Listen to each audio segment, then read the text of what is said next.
हिंदी साहित्य सागर चैनल में आप सबका स्वागत है। मेरा नाम जंगीर सिंह है। यदि आप यह वीडियो पहली बार देख रहे हो तो मेरे चैनल को सब्सक्राइब, लाइक और शेयर ज़रूर कीजिए। आज हम करने वाले हैं सेनापति कवि के द्वारा रचित कविता 6 नंबर।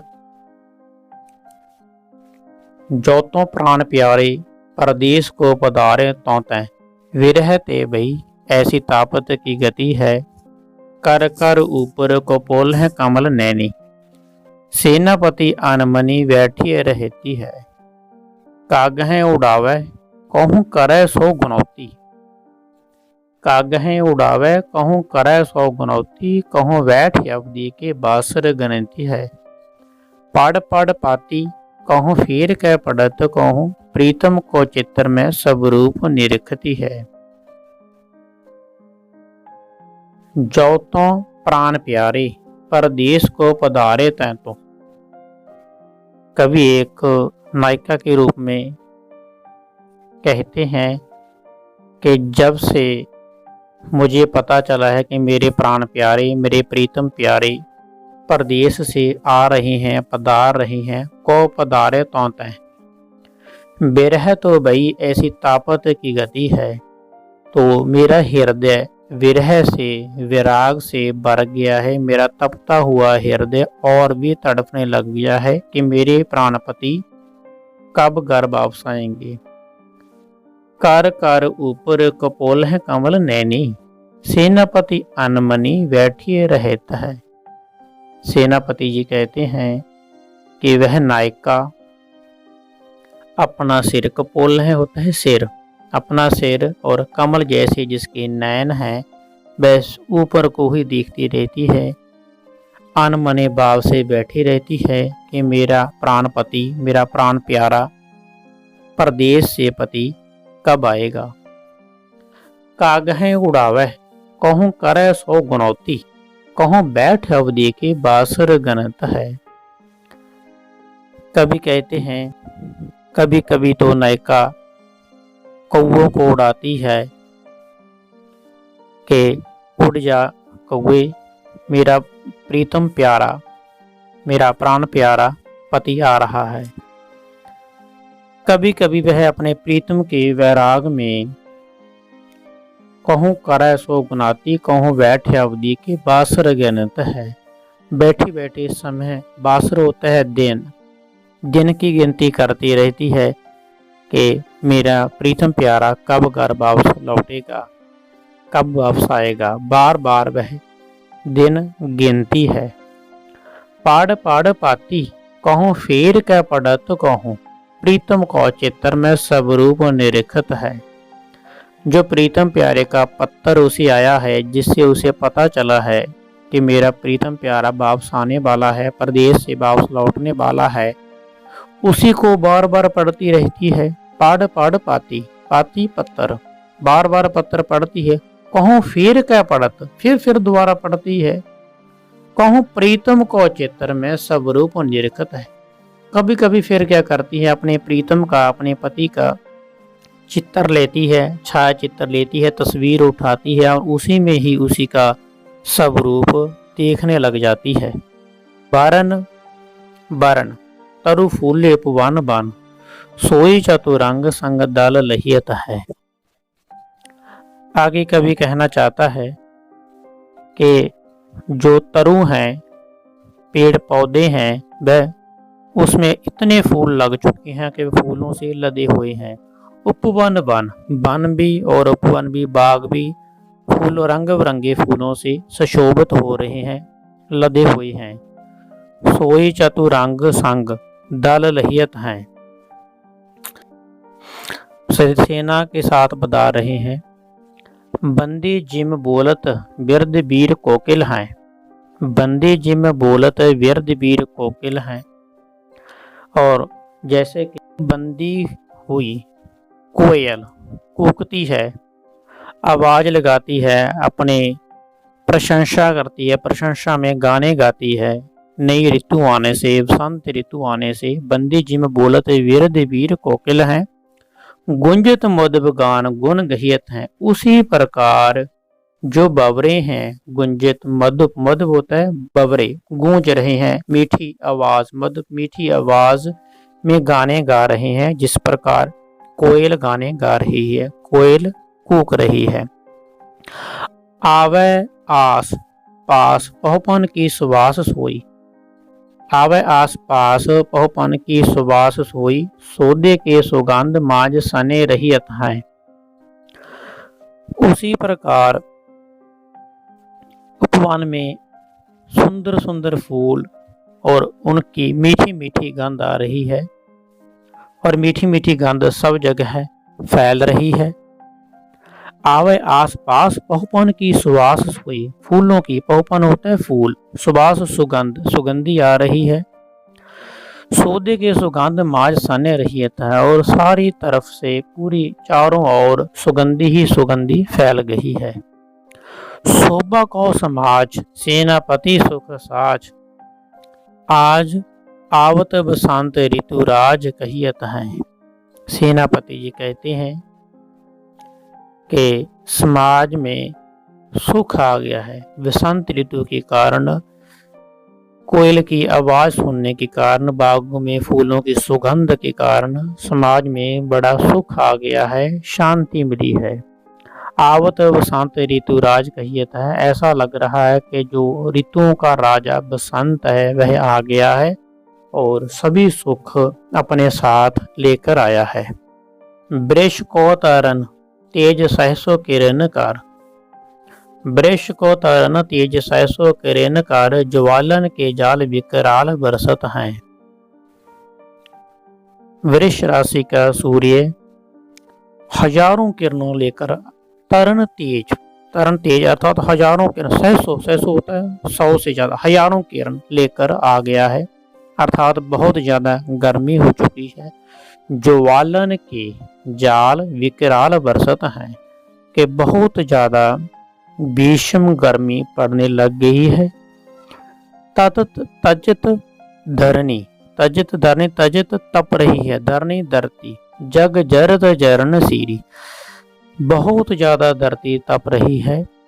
छांव को पकड़ पंथी पंछी विरमत हैं, और इतनी ज्यादा गर्मी होने के कारण, शरद कम होने के कारण जो पक्षी हैं और जो पंथी होता है रास्ते पर चलने वाले लोग हैं, वे शीतल छाया को ढूंढ रहे हैं, ढूंढने की कोशिश करते हैं कि कहीं पर धूप डलने की प्रतीक्षा करते हैं कि कहीं पर रुक जाएं, गर्मी से बच जाएंगे। सेनापति नायक दोपहरी के डरत होत, दमका वेशम ज्योना पात खरकत हैं। सेनापति जी कहते हैं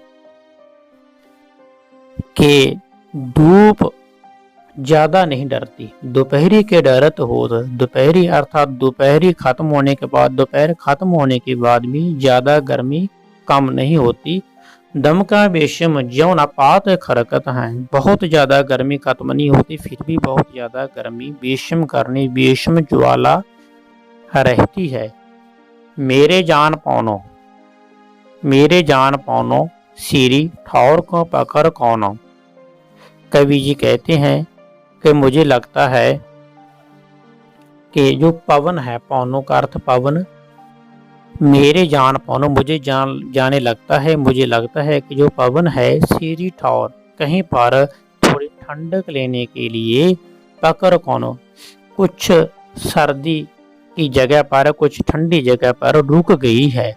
गरी एक बैठ कहूँ गामे वितवत हैं, तो एक घड़ी मुझे लग रहा है कि जो सर्दी है, जो ठंडक है, तेज गर्मी इतनी चल रही है कि हवा भी आराम करने के लिए रुक गई है, शीतल हवा रुक गई है, इसीलिए हमें भीषण गर्मी लग रही है।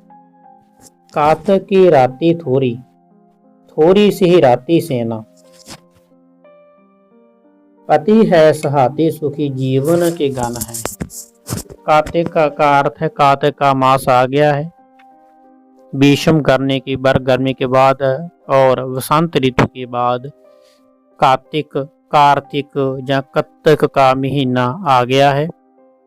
कातक की राती थोड़ी सी ही राती सेना, पति है सहाती सुखी जीवन के गाना है। ऐसा लग रहा है कि कुछ आराम मिलेगा, कुछ सुख मिलेगा, क्योंकि ग्रीष्म की ऋतु, गर्मी की ऋतु निकल चुकी है और थोड़ी थोड़ी ठंडक आने लगी है।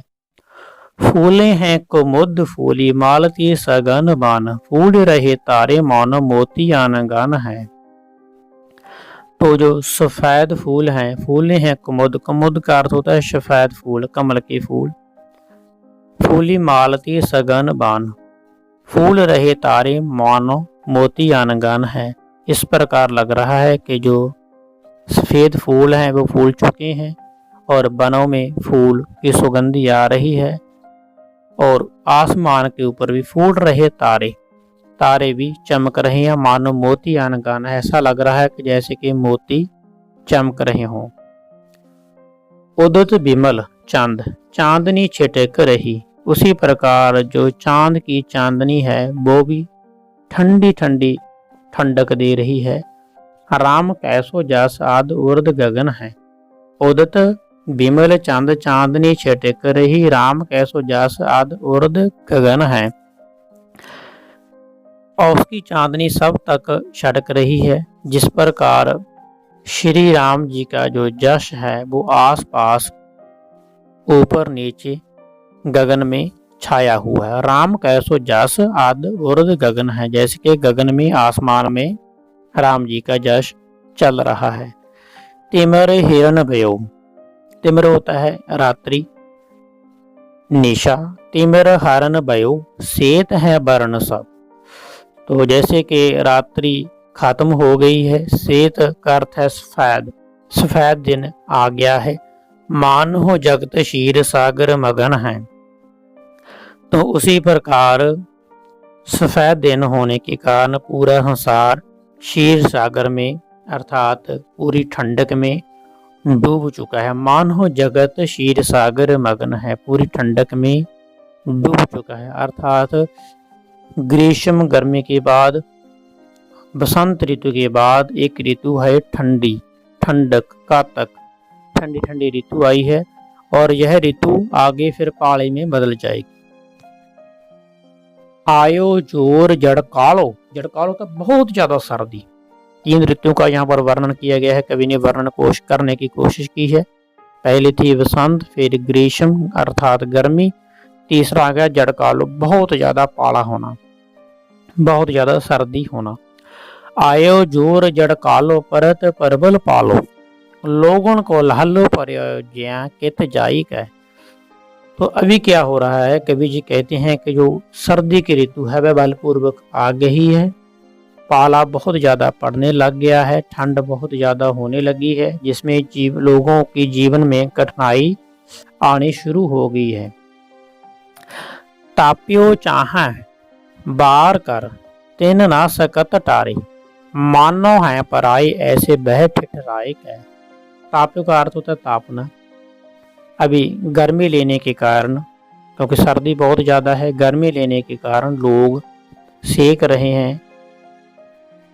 वह दूसरे स्थान से दूसरी जगह दूर नहीं जाते, क्योंकि वह ठिठुरते हैं तो आग सेकना चाहते हैं। चित्तर कैसों लिख्यों तेज हीन दिनकर भयो, अति से ही राय गयो गाम पाते राय कह। तो कवि जी कहते हैं कि मैं चित्तर को कैसे लिखूं, कि कैसे यह लेख लिखूं, कैसे मैं अपनी पेंसिल चलाऊं, क्योंकि जो सूर्य है वह तेज दीन हो गया। तेजहीन का अर्थ है कि उसकी रोशनी है वो मध्यम पड़ गई है। दिनकर का अर्थ होता है सूर्य, सूर्य की जो रोशनी है वह मध्यम पड़ चुकी है। अति सिहराए गयो गाम पति राय कह। सेनापति मेरे जान सीत के सताए सूर, राखे हैं सकोर कर अंबर छपाए कह। सेनापति जी कहते हैं कि मुझे लग रहा है कि सूर्य को शीतल ने, सर्दी ने परेशान कर दिया है, दुखी कर दिया है। उसने अपना बदला लिया है और सूर्य सिकुड़ चुका है। राखें सकोर कर अंबर छपाए क्या। सकोर होता सिकुड़ जाना, और ऐसा लगता है कि सूर्य सिकुड़ गया है, इकट्ठा हो गया है और अंबर में, आसमान में कहीं गुम हो गया है, अर्थात दिखाई ही नहीं दे रहा। शीत ऋतु ने सूर्य को हरा दिया है और उसने अपनी हार का बदला भी ले लिया है, क्योंकि पहले गर्मी बहुत ज़्यादा थी, सूर्य ने सर्दी को ख़त्म कर दिया था। अभी फिर सर्दी ने सूर्य की जो तपत है, तेज रोशनी है, उनकी किरणें हैं, उन्हें भी ख़त्म कर दिया है। तो सेनापति के जितने भी दोहे थे, कवित्त थे, वो सारे हमने कर लिए हैं। कल हम नया टॉपिक करेंगे, नए कवि के दोहे करेंगे। तब तक के लिए आपका बहुत बहुत आभार, धन्यवाद।